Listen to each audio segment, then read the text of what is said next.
Iya.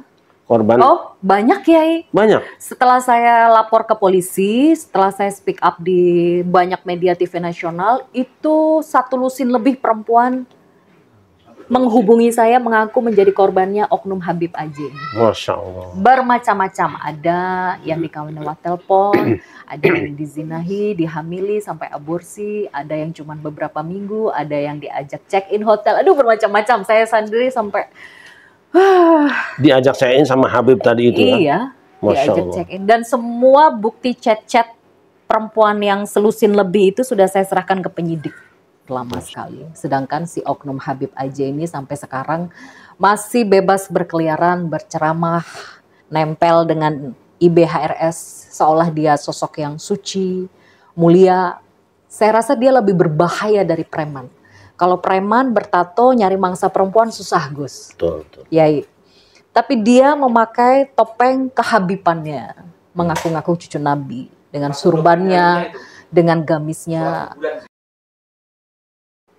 Assalamualaikum warahmatullahi wabarakatuh. Waalaikumsalam warahmatullahi wabarakatuh. Alhamdulillah wassalatu wassalamu ala Rasulillah wa ala alihi wa ashabihi wa man tabi'ahu wa la amma ba'd. Para pemirsa pada Suka TV dimanapun Anda berada, alhamdulillah hari ini kami kedatangan tamu istimewa yang mungkin sebagian besar di antara kita sudah mengenal siapa beliau. Yang di sebelah kiri saya ini Zaidah Salim ya. Selamat datang di gubuk kami di sini. Mudah-mudahan pertemuan kita malam ini menjadi silaturahim yang mendatangkan pahala buat kita semua. Jadi ibadah. Sebelum kita jauh bincang ke dalam tanda petik perkara yang selama ini ngaruh biru di jagat medsos tentang wanita solehah ini, biarkan saya bertanya dulu tentang siapa beliau, dari mana asalnya, dan al-yaum today apa kegiatannya gitu. Jadi teman-teman ingin tahu, kalau selama ini cuma mendengar berita di medsos tentang ini, tapi mungkin lebih baik kalau lebih akrab lagi berkenalan dengan beliau. Silahkan diperkenalkan.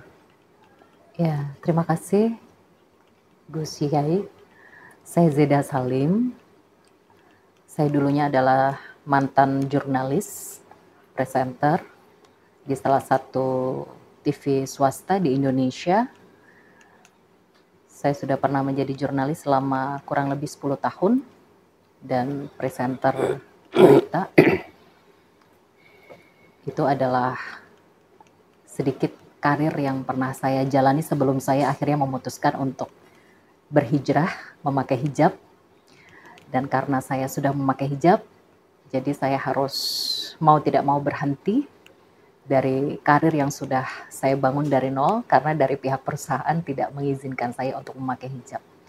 Ya, sampai saat ini, sampai detik ini, alhamdulillah sudah berhijrah, sudah memakai hijab, menutup aurat, dan menyibukkan diri dengan masih siaran freelance di beberapa stasiun TV atau di kanal YouTube. Kegiatan yang masih saya lakukan sampai detik ini adalah berdakwah bersama salah satu ulama perempuan di Indonesia, yaitu Ustazah Oki Stirna Dewi. Kami memiliki satu program dakwah di YouTube Oki Stirna Dewi, dan insya Allah itu menjadi ladang pahala saya sampai detik ini. Ngomong panjangan lahir di mana? Saya lahir di Surabaya. Gune Surabaya, gune ndi? Dekat Ampel, Gus. Ternyata dekat Bali ya. Masya Allah, Masya Allah. Iya. Boleh tahu itu dalam tanda petik ya, gara-gara apa sampai kau meninggalkan dunia presenter itu? Dunia presenter. Saya meninggalkan karena saya baru tahu hijab itu wajib di usia 20. Di usia balik 20, ya? berapa ya itu ya? 23 tahun lah. Karena saya dulu berpikir hijab itu sunnah.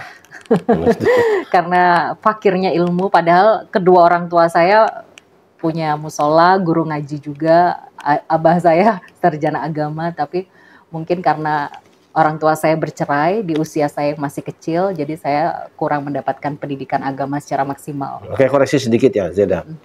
Istilah hijab itu nggak pas.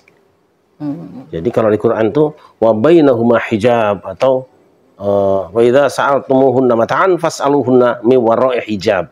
Jadi hijab itu dinding, tabir ya. Pemirsa, ini sudah kesalahan yang sudah masif ya. Jadi kalau kerudung itu namanya khimar atau jilbab. Iya. Jilbab ya. Jadi bukan hijab. Kalau hijab itu ya tembok. Kalau saya udah pakai hijab berarti bawa tembok kemana-mana, bawa triplek gitu. Iya, iya. Bawa satir, ya itu satir kain. Nah, itu penghalang. Jadi kata Quran, fa idza sa'altumuhunna mata'an fas'aluhunna min wara'i hijab. Jika kamu bertanya kepada istri-istri Nabi tentang perkara kesenangan dunia, bertanyalah di belakang tabir. Jadi hijab itu tabir. Kalau ini bukan tabir, bukan hijab ya. Jadi jilbab lah. Jilbab. Jadi sudah sering kita sampaikan ke teman-teman, tapi masih terus juga. Takutnya lama-lama menjadi istilah yang baku, dan itu kalau sudah apalagi presenter, apalagi artis yang bicara biasanya suka dipakai terus kan. Betul. Seperti bahasa sekarang kan. Sekarang kan ada bahasa, dulu kan Indonesia tanah airku. Tapi sekarang orang bicara apa? Itu rumah aku. Nanti bahaya. Indonesia tanah air aku. Itu bahaya juga itu. Tapi karena sudah banyak yang pakai, akhirnya ini buku aku, harusnya bukuku atau buku saya. Ini sendalku, ini rumahku, bukan rumah aku. Tapi sekarang sudah terjadi. Nah, ini saya paling cerewet yang urusan seperti ini ya. Oke, baiklah. Supaya tidak terlalu lama kita bicara, yang penting pokoknya lah, kan sudah kenal beliau ini aslinya orang Surabaya dan sudah pernah jadi presenter, bahkan sampai sekarang masih juga menggeluti dunia presenter di kolom yang lain, meninggalkan sebuah stasiun TV kebesaran itu karena ingin menegakkan syariat Allah. Saya kira ini sebuah jihad yang sangat mahal, dan hari ini juga beliau akan kita ajak berjihad. Kalau dulu kita berjihad itu biasa perang pakai senjata, sekarang perang medsos. Kebenaran dan kebatilan perang di medsos. Nah, kita melihat beliau sudah siap menjadi cutnya di medsos hari ini untuk memerangi kebatilan-kebatilan yang mungkin juga kita hadapi. Kalau di kalangan laki-laki sudah banyak, tapi perempuan jarang. Dan gini, saya mendengar dan menonton sebagian berita tentang panjenengan yang berkaitan dengan rumah tangga. Panjenengan sudah pernah menikah dan sudah dikaruniai putri, insyaallah salihah ya, insyaallah salihah. Tapi ada sesuatu yang sekarang menjadi berita. Itu awal cerita bertemu dengan seorang laki-laki yang hebat itu, bagaimana itu? Hebat mempermainkan perempuan. Nah, itu awal bertemu dengan sang pujaan itu di mana? Gimana ceritanya itu? Iya, awal bertemunya saya disapa di Instagram, media sosial. Dia menyapa saya dan meminta tolong pada saya untuk dikenalkan dengan beberapa artis papan atas. Alasannya untuk memberi kiswah. Nah, itu pandangan pertama di media sosial itu saya lihat, wah, akhlaknya luar biasa, memberikan kiswah untuk artis papan atas. Nah, kiswah itu waktu itu artinya apa? Kiswah ini apa? Ka'bah.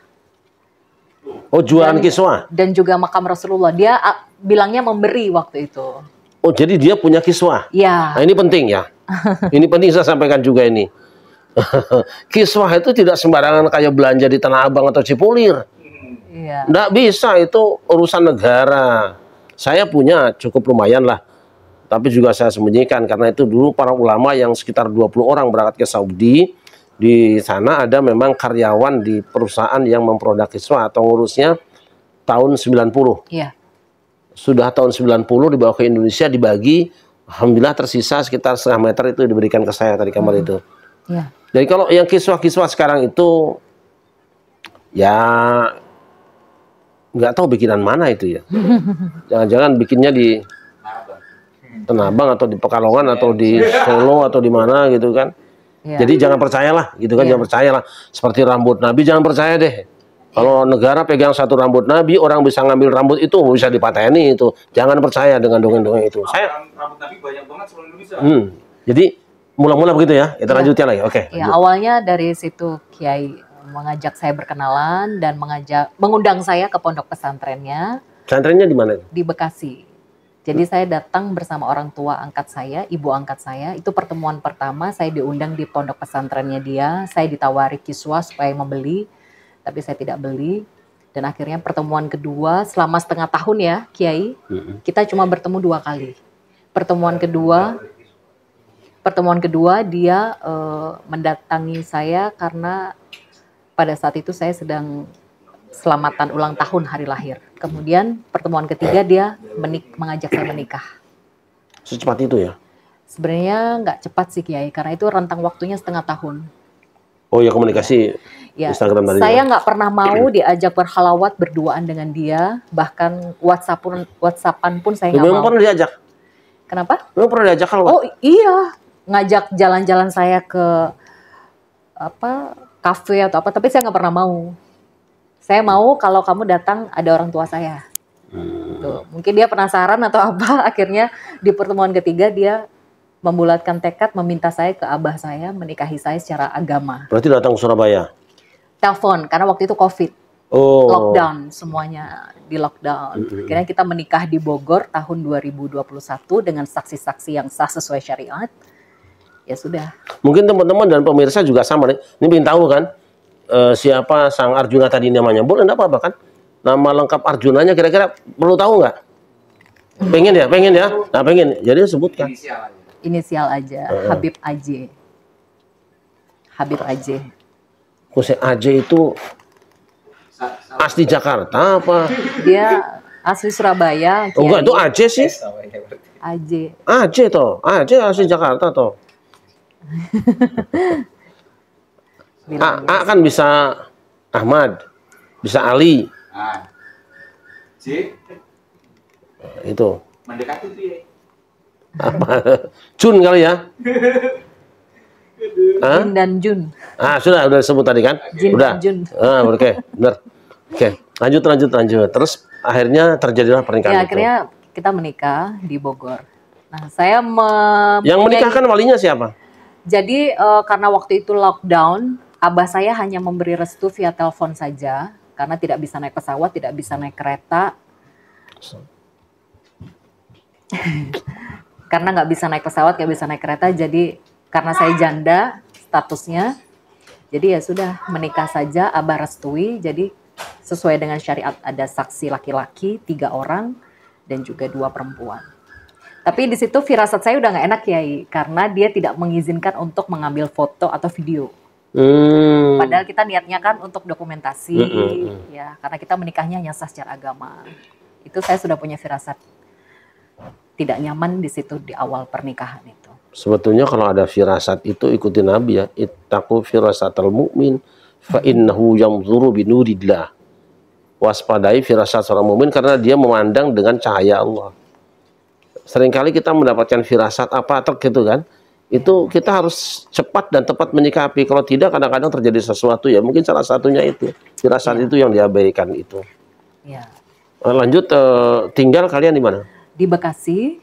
Satu rumah. Satu rumah, saya kontrak rumah. Oh jadi kontraktor waktu itu? Saya kontrak sewa rumah Kiai. Oh iya kontraktor lah. Iya, karena dia nggak sanggup ngasih saya rumah, jadi cuma sanggup kontrak rumah. Jadi selama hampir 2 tahun pernikahan itu saya tidak pernah dinafkahi sama sekali. 2 tahun Kiai. Uang bulanan yang dia berikan itu hanya untuk membayar sewa rumah aja. Selebihnya untuk makan, pakaian saya masih dinafkahi abah saya. Masya Allah, Masya Allah. Ya.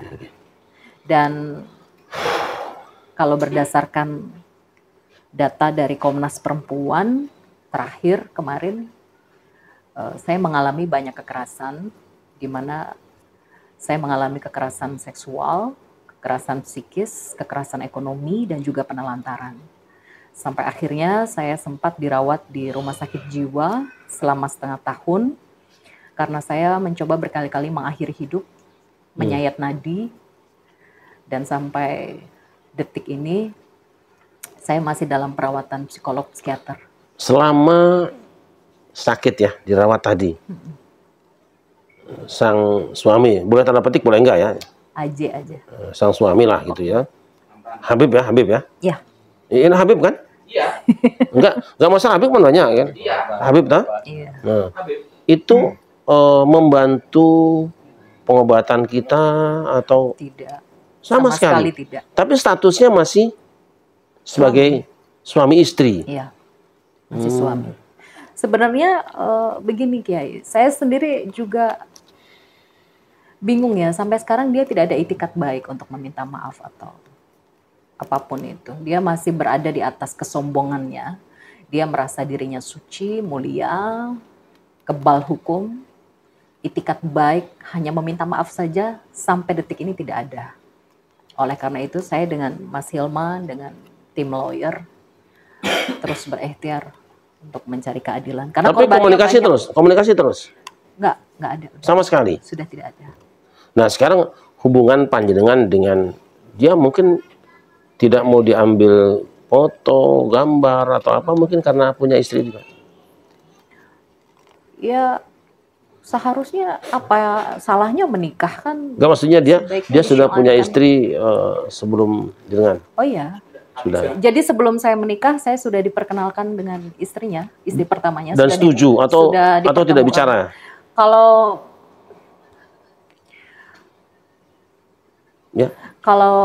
setuju atau tidak setuju, kalau pengakuan dari abah saya, dia sudah izin dengan.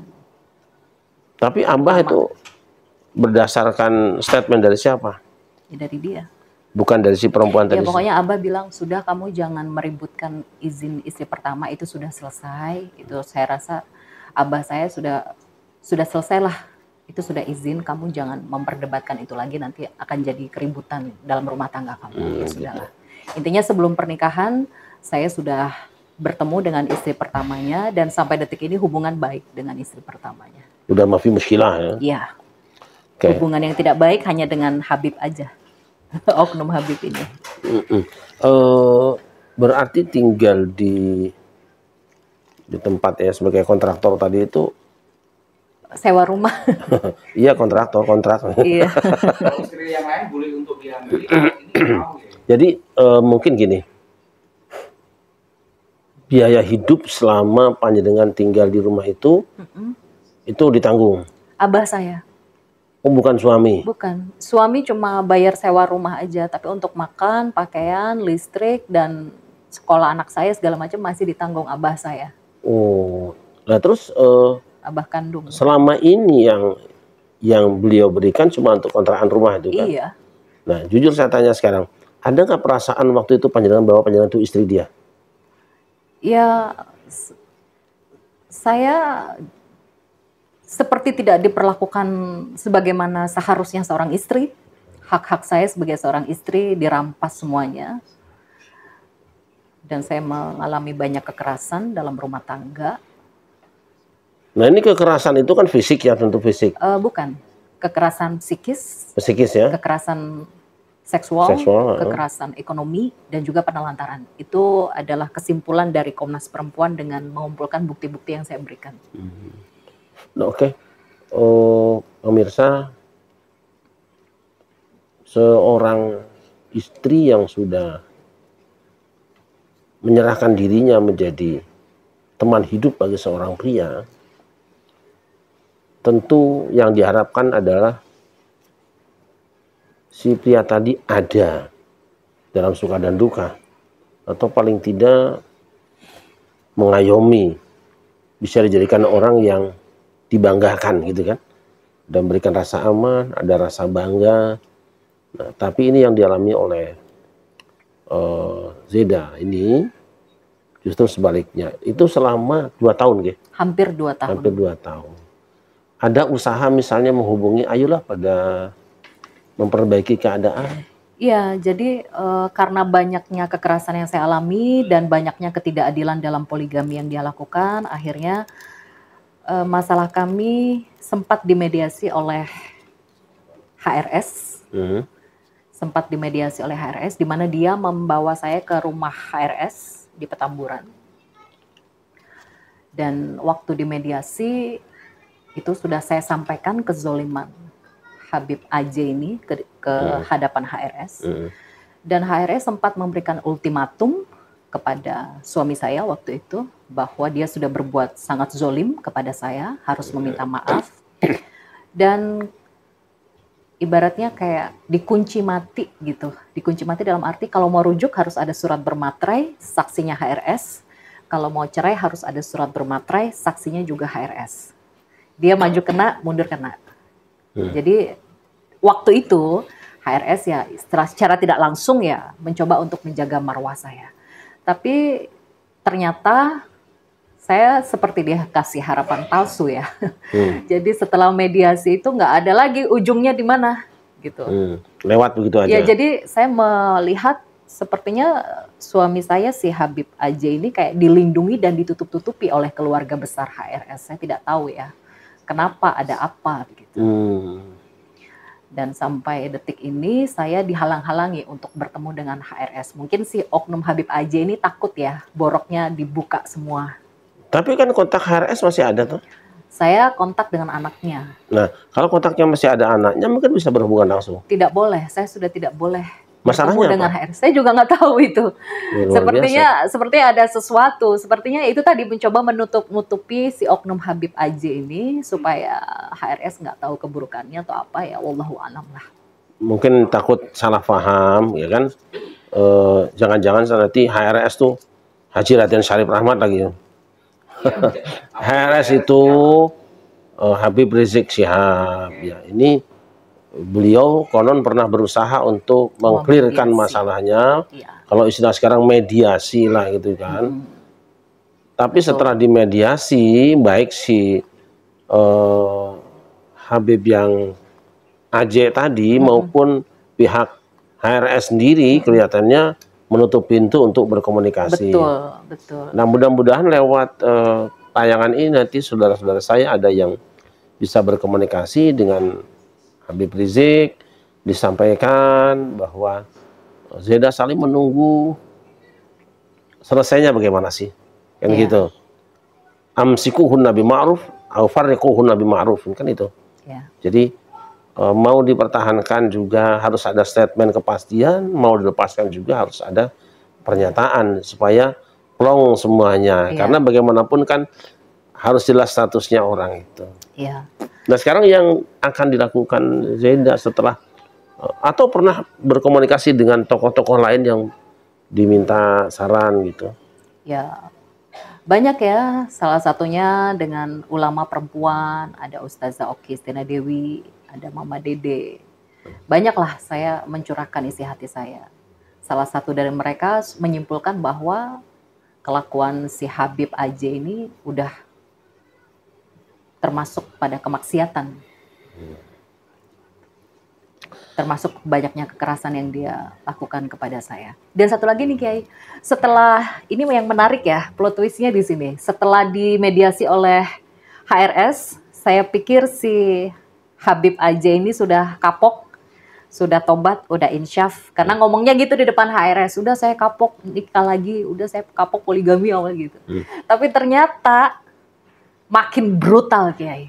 Dia yang dimaksud brutal itu? Brutalnya dia setelah dimediasi HRS bukannya insyaf, tobat, malah ngawinin perempuan cuma lewat telepon, tanpa wali, tanpa saksi. Masya Allah. Itu perempuannya datengin saya, ngadu ke saya.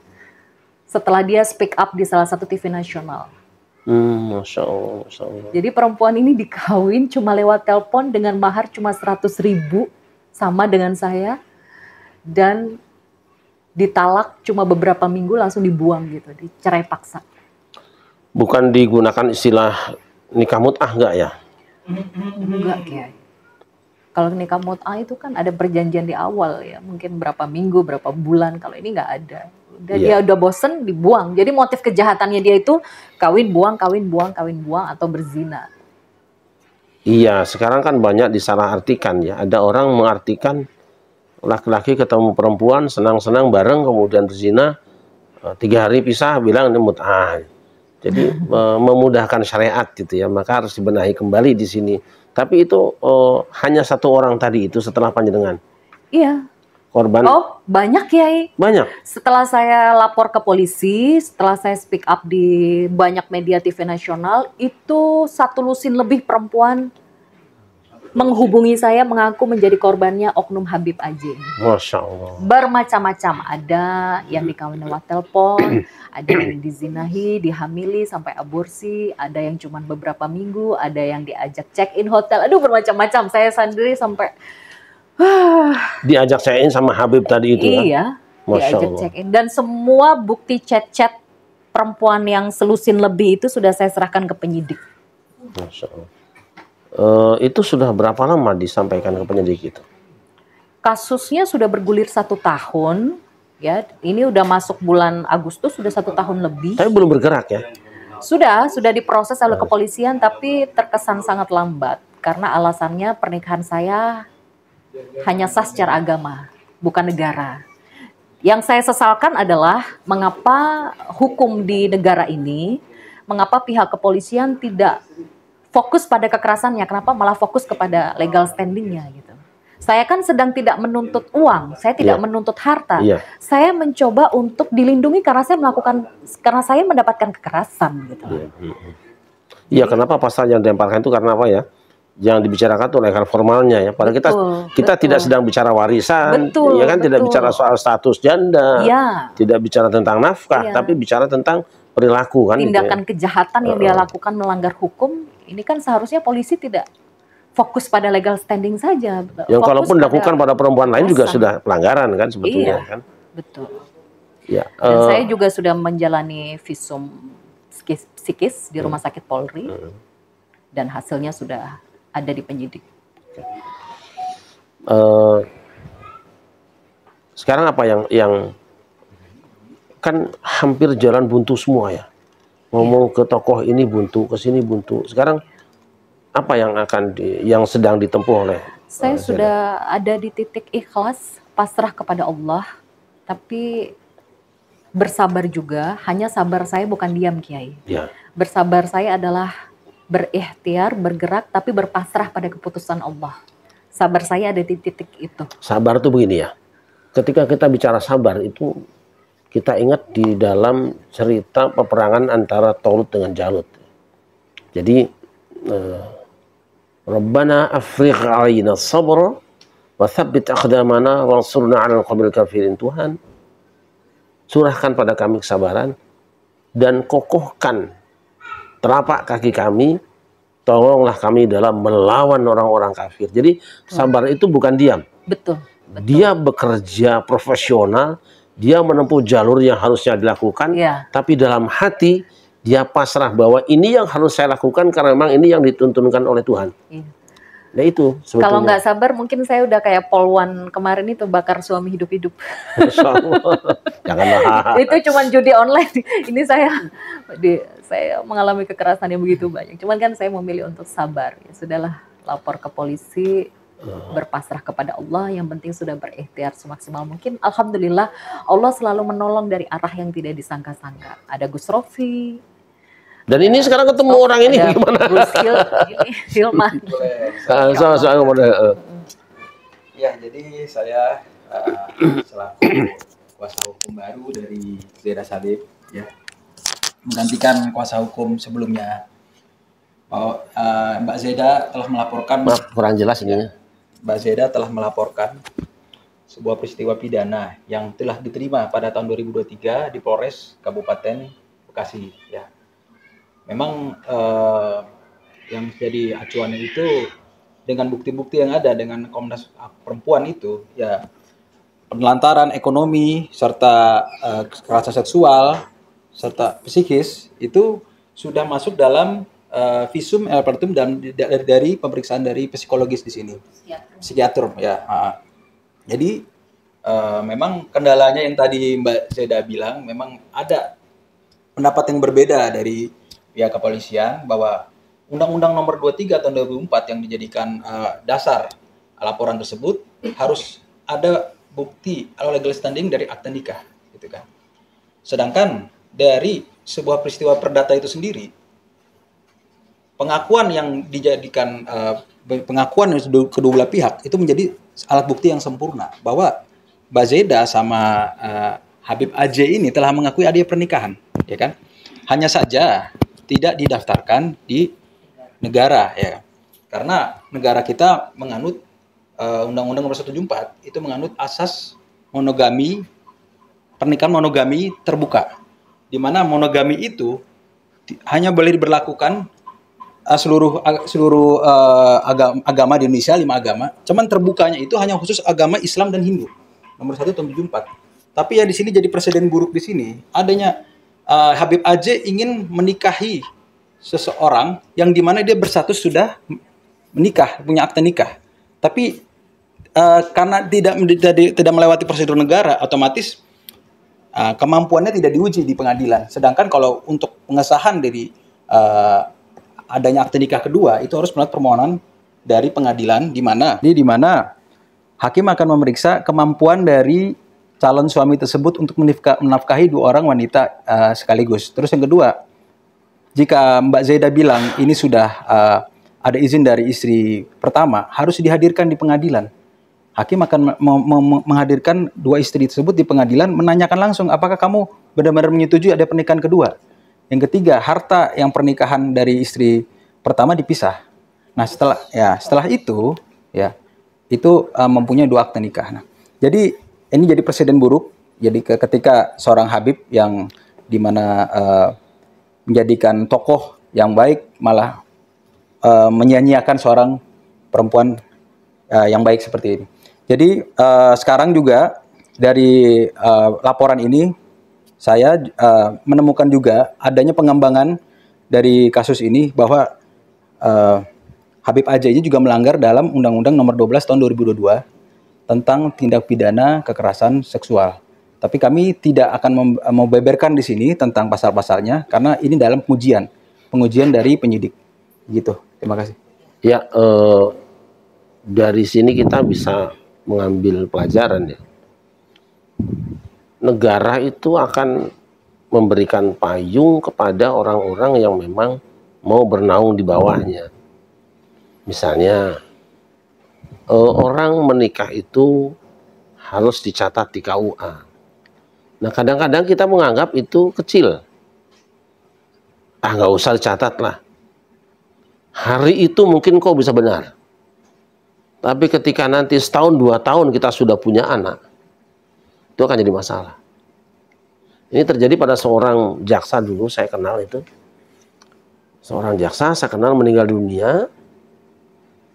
Tahu-tahu ada ibu-ibu satu bawa anak lagi ke rumah duka. Dia mengaku sebagai anaknya, sebagai istrinya, dan mempertanyakan bagi waris. Negara kan gampang, mana bukti nikahnya? Kami nikah di bawah tangan. Ya enggak, bawah tangan atau di bawah meja enggak tahu kan? Enggak, kita akan bantu urus pembagian warisanmu kalau kamu benar-benar istri dia, almarhum. Kalau ini kan punya, ada. Bahkan tinggal bersama di situ. Kamu kan nggak punya. Nah, ini barangkali yang seharusnya jadi pelajaran buat kaum wanita. Pernikahan model itu yang rugi pasti wanita. Mending kalau tidak meninggalkan putra. Kalau meninggalkan putra atau kemudian misalnya mohon maaf, dia meninggalkan rumah itu setelah diketahui orang bahwa rumahnya itu dia meninggalkan hutang yang banyak yang karena istri. Gitu loh. Nah, ini mudah-mudahan jadi pelajaran. Sebenarnya ketika ada berkumpul seorang laki-laki dengan perempuan yang tidak memiliki surat pernikahan, di situ sebetulnya sudah ada sanksi ya kan, ada hukum negara sebenarnya. Sebenarnya sudah ada hukum negara. Tapi memang negara selama ini lalai dengan hal seperti ini. Kenapa sih dibiarkan orang menikah tanpa ada catatan nikah kan gitu? Yang akibatnya menjadi seperti ini. Kalau diantisipasi dari awal sih. Bahkan di puncak juga kan pelacuran ya di bulan Mei biasanya tuh bulan. Maka dikenalnya kan jadi bulan Arab kan, menghina sama Arab sebetulnya itu. Datanglah rombongan cowok-cowok hidung yang belang apa yang belontang apa yang totol-totol nggak tahu datang ke situ. Berkumpul begitu saja dengan kawin yang mereka istilahkan dengan nikah mut'ah ya. Padahal ya sebenarnya mereka bukan niat mut'ah, niatnya ya mau berzina aja, cuma ada legal formal sekelompok orang aja istilahnya kan. Jadi ini pelajaran buat kita semua. Apa yang dialami oleh Mbak Zaida sebetulnya satu keinginan yang indah lah, keinginan yang indah ingin berumah tangga dengan orang yang soleh ya, walaupun pada akhirnya kesolehan itu hanya kedok topeng. Saya tidak mengatakannya dulu ya. Yang mengatakan hanya yang tahunya. Kalau saya kan nggak tahu topengnya seperti apa waktu itu kan. Jadi ambillah pelajaran. Sekarang yang ditempuh adalah jalur hukum tentunya ya. Dan ini kan Mbak Zaida kan sudah mengajak ini orang ini orang. Pak ini saya kenal udah lama. Insya Allah orang baik lah. Yang penting gini, kalau bantu hukum. Ini saatnya kita berjuang, saatnya kita membela kebaikan, lupakan hal-hal dunia. Fokus pada tanggung jawab kita sebagai kemanusiaan. Insya Allah berkahnya ada. Betul. Sudah sampai di mana sekarang untuk perjalanan proses hukum? Proses hukum masih penyelidikan sampai sekarang. 1 tahun lebih masih stuck di penyelidikan. Saya sendiri juga tidak habis pikir kenapa kok proses hukumnya sangat lama sekali. Sedangkan si oknum Habib aja ini sampai sekarang masih bebas berkeliaran, berceramah, nempel dengan IBHRS seolah dia sosok yang suci, mulia. Saya rasa dia lebih berbahaya dari preman. Kalau preman bertato nyari mangsa perempuan susah, Gus. Betul, betul. Yai. Tapi dia memakai topeng kehabibannya, mengaku-ngaku cucu Nabi dengan surbannya, dengan gamisnya. Jadi dia mencoba dengan topengnya untuk mencari mangsa itu jauh lebih gampang. Karena dia memakai topeng, Gus Kiai. Masya Allah. Dan saya kira mungkin sepengetahuan Mbak Zeda itu mungkin banyak ya. Iya, jadi motif kejahatannya itu nikah siri, kawin buang, kawin buang, kawin buang. Kalau udah bosan dia buang, dicerai paksa si perempuan ini, dia udah puas, udah bosan. Dan saya rasa motif kejahatan seperti ini itu miris. Bukan hanya, saya begini mikirnya, di kalangan perempuan syarifah saja dia bisa merendahkan harkat martabat perempuan. Apalagi perempuan pribumi. Maksudnya gimana? Yang mengadu ke saya itu juga dari kalangan syarifah banyak. Yang direndahkan harkat martabatnya oleh si oknum Habib aja ini. Banyak dari kaum syarifah. Pribumi juga banyak. Saya berpikir begini, kaum syarifah saja bisa dia injak-injak, dia rendahkan harkat martabatnya seperti itu, apalagi wanita pribumi dianggap apa sama dia. Gitu. Ada nggak punya pikiran begini misalnya, ini canda aja, membuat satu komunitas gitu loh.